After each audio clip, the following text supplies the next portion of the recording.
This is my friend Bee, and this afternoon she has agreed to stop by with just a few ingredients to help us learn how to make another kind of a cracker in the dehydrator that's a little more textured. So I'm going to turn it over her for a minute, and she's going to tell you all the ingredients that are used, and then we're going to walk you through the process as to how to take the ingredients from this to the next process, to the processor, to the dehydrator. Because if you're like me, you'd like to see somebody who knows how to do it right, so that your crackers turn out just as good as hers. We're making flaxseed crackers, so of course we've got flaxseed, pumpkin seeds, and both of these were purchased at Mom's My Organic Market. All the ingredients are organic. We have lemon. We're going to add lemon and parsley and cilantro, along with sun-dried tomatoes. Of course, we've got onion, and then we have Celtic sea salt with red pepper flakes and everybody's friend Bragg's liquid amino. We're going to start out with half cup of sun-dried tomatoes with 1 cup of water. So we're going to put all of that in there. And then we're going to add 2 tablespoons of Bragg's liquid amino, 2 teaspoons of lemon juice. We're going to add the cilantro and parsley, 1/2 onion chopped. That's 1 teaspoon of the Celtic sea salt, and 3/4 of a teaspoon of the crushed red pepper flakes. Give it a little kick. Now I noticed, Bee, that you didn't crush up the Celtic sea salt. Is that because the machine will take care of it? It will take care of it. Okay. Yeah. Good. I used to spend time doing that, but I found out that that was not necessary. Oh, good. A little shortcut there. Yes. Yeah. Okay. So I'm going to start the food processor, but I have seen recipes where people have done this in their blenders. So I've got one of those Vitamixes, and I've seen demonstrations of them using that, so it'll probably work as well. So we're just going to let this run on high speed for about 30 seconds.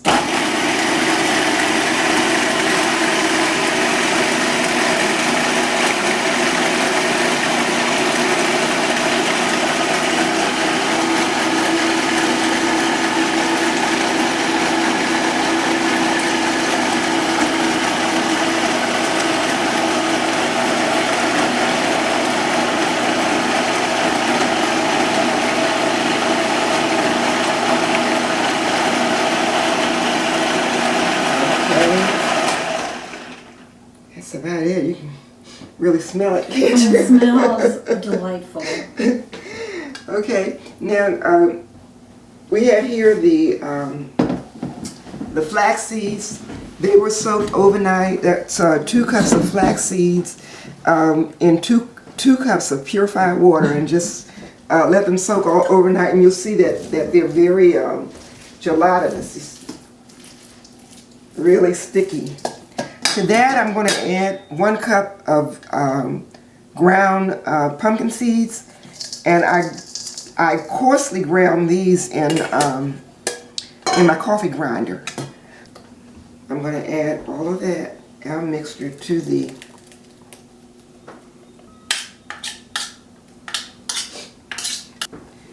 then we just mix all of this together. One nice thing about these is that they're so nutritious and a perfect healthy snack. And there's no gluten in these. No. No eggs, no dairy. Yeah. So these can be enjoyed by literally anyone.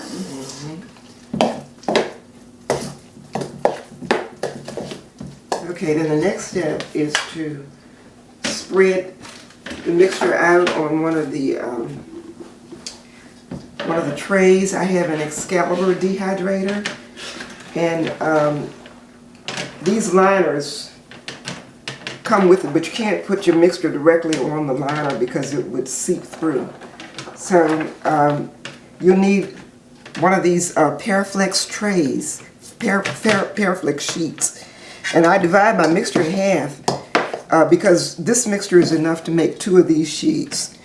So what I usually do is, my measurement is I'll put a spoonful on one sheet and then put a spoonful on the other, about the same amount until it's gone. So I'm just going to do one here. And I put it in different locations because I'm going to spread it out to cover the whole sheet. So it just makes it a little bit easier. Okay.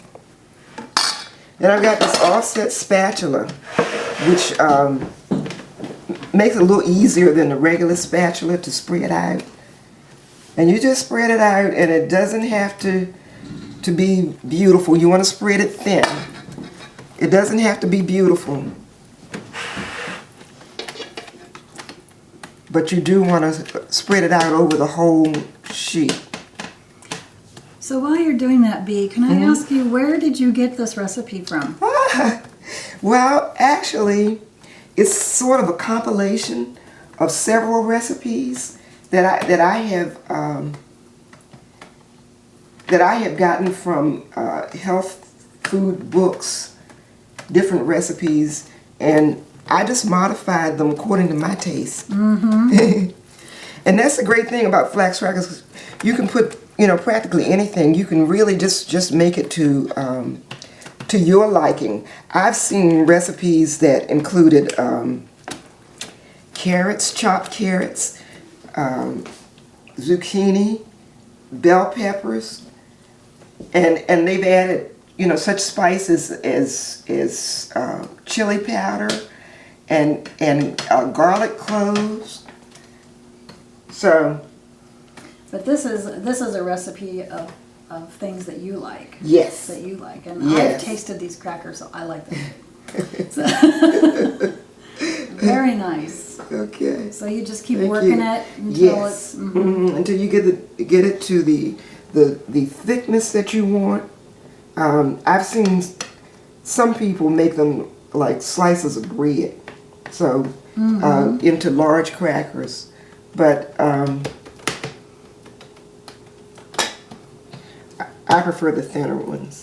Now, after you've got it spread out to the thickness that you want, then I just score. I make an imaginary, divide this in half, and I just make an imaginary line all the way down. And then I come back and break that up in quarters. So that's, I guess, to make it, when it's all finished in the dehydrator, easy to snap apart? Yes, yes. Okay, awesome. And it doesn't have to be perfect. That's so reassuring. Thank you for that. Yes. Then I score this way. You're doing a pretty good job of making some pretty perfect squares there, young lady. I guess it's coming from experience. I guess so. Okay. Then after you've done this, you just pop this into your dehydrator and you let it go for about 6 to 7 hours. Then you take the tray out of the dehydrator, and then you flip it. Just to show you how that process works, I would take this is a 9-tray dehydrator, and I would just take one of these trays, and I would, after the crackers dried for say approximately 6-7 hours, I'd put this on, and then I would just flip the whole tray over so the crackers will now be on this sheet, and I would peel off the Flax sheet, the plastic sheet, and when you pull that up, it's going to have some of the mixture stick to it, but that's okay. And then let it dry for another 6 to 8 hours. This is what the crackers look like when the process is completed. And if you'll recall, I'm going to flip these, but if you'll recall, I did the scoring, and you can see that scoring still there. So that will help me to break the crackers up. They break easily and into sections where we scored. And on the recipe, I think I see it to score when you flip them, the first time you flip them before you put them back in for the last half of the drying period. But I found out that these are breaking up so easily. I only did one side this time, and I think that's all that's necessary because they're breaking easily enough. Plus, if you... Well done. I am so glad that we get to see this because it's easy to read a recipe and go, okay, now how does this part go? But now we've gotten to see the whole process, and this is exciting. Thank you so much, Dee. It's my pleasure. And once these the crackers are dehydrated, they store very well. They keep well. I usually store mine in a Ziploc plastic bag, and they keep.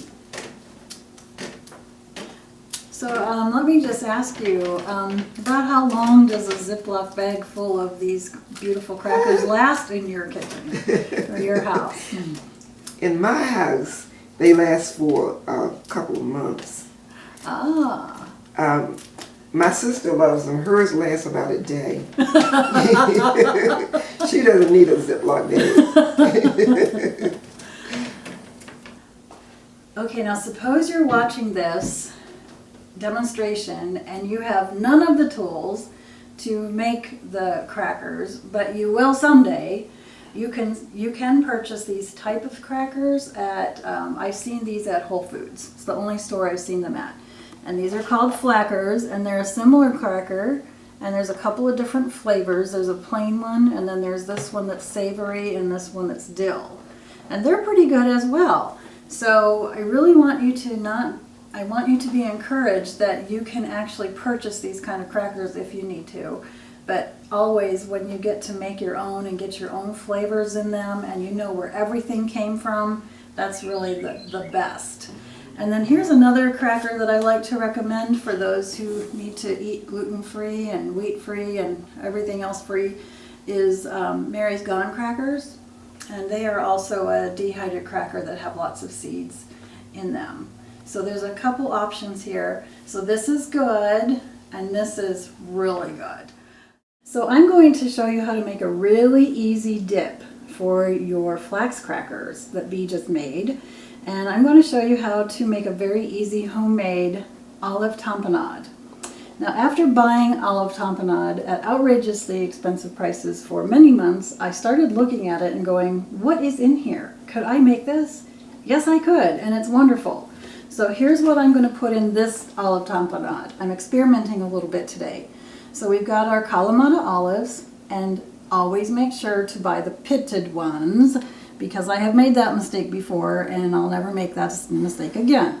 So you want the pits out, and we've got a little red onion, red pepper, green pepper, garlic, and we're going to try it with a little kale today. This is the new ingredient that we're going to try, and feta cheese. So here we go. This is how simple this is. We're going to take some of our stuff and throw it in our Ninja blender.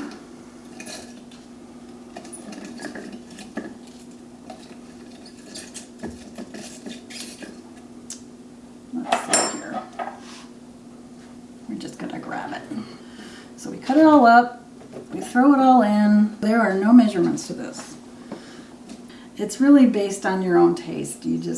I know what we like in ours, and so I just throw it in there. Lots of olives.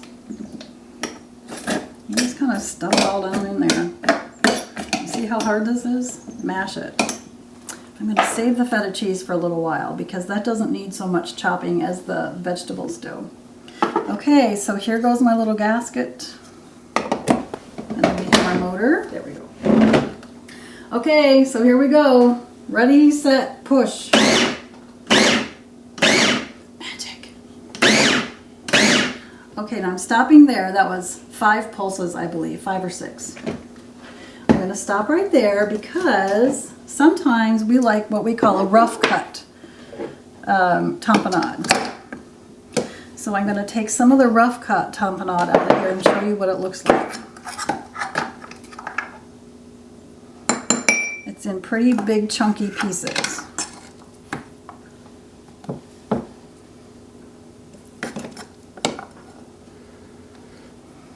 Okay, so you can have chunky tapenade like that, which is yummy. And you can also make it really, really fine, which is what I'm going to finish up here. However, when we do it fine, we want to add a little bit of oil so it spreads well. And you'll see there are no measurements to this. We just put in what looks right. And after you've done it a couple times, you know what that is. Okay, so let's make it a fine mixture now.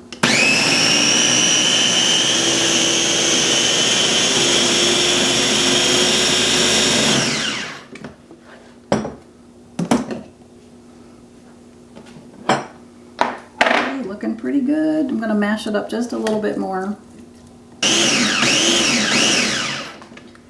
And there we go. We have two wonderful dips for our crackers. And guess what I forgot to do?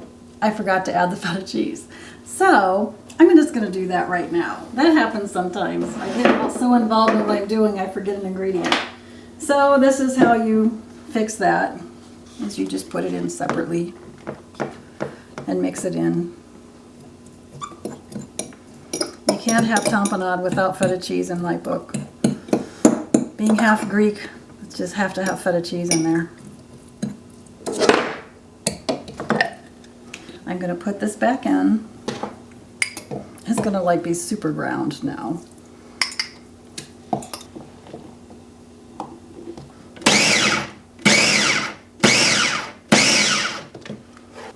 So here you can see the feta cheese is incorporated now into the tapenade as it should be. So here are the two versions of olive tapenade. So here we have the fruits of our labors in front of us. We have Bee's fabulous crackers. We have raw cheese. So we have a cheese and cracker kind of thing going on. And we have some fruit and some roasted almonds. And we have the hint of an avocado dip right here with our avocados.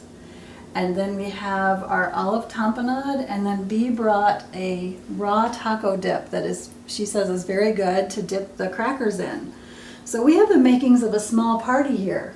Does this look like something you could take to your holiday gatherings as an appetizer for your family to enjoy?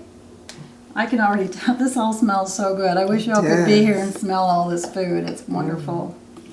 To your health, my friend. And to yours. Oh yeah. That is good stuff. Yeah. Well done. Thank you so much for being here to show us how to do this. Now we can play. It was my pleasure. Yes.